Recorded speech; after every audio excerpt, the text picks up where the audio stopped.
बारिश की रात, सड़क के बीचों बीच एक पुरानी हवेली। लोग कहते हैं जो इस हवेली में रात बिताता है वो सुबह इंसान नहीं रहता। 20 साल पहले इस हवेली में रहती थी कमला ठाकुर, जिसे गांव वाले चुड़ैल कहते थे। एक रात गांव वालों ने हवेली को आग लगा दी, लेकिन कमला की लाश कभी नहीं मिली।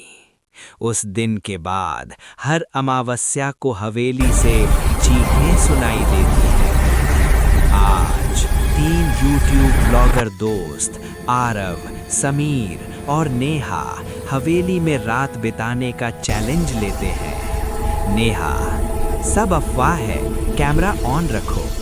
दरवाजा अपने आप बंद हो जाता है। धड़ाम, सीढ़ियों से घुंघरू की आवाज आती है। आईने में एक परछाई, लेकिन पीछे कोई नहीं। समीर हंसता है, लेकिन कैमरे में उसके पीछे काली आंखों वाली औरत खड़ी होती है।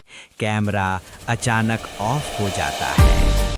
पुराने कमरे में एक डायरी मिलती है। डायरी में लिखा होता है, जो इस हवेली में डर दिखाता है वो बच सकता है, लेकिन जो हंसता है वो पहला जाएगा।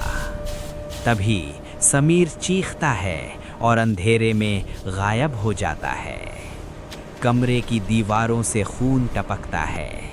कमला की आवाज गूंजती है, तुम मुझे जलाने आए हो। नेहा रोते हुए कहती है, नहीं, हमें माफ कर दो। हवेली कांपने लगती है, दरवाजे खुलने लगते हैं, सिर्फ एक दरवाजा बंद रहता है। डायरी का आखिरी पन्ना, जो आखिरी दरवाजा खोलेगा वही हवेली की जगह लेगा। आरव नेहा को बाहर धक्का देता है और खुद अंदर बंद हो जाता है। तेज चीख, सब शांत। सुबह नेहा अकेली बाहर निकलती है। गांव वाले पूछते हैं, बाकी कहाँ हैं?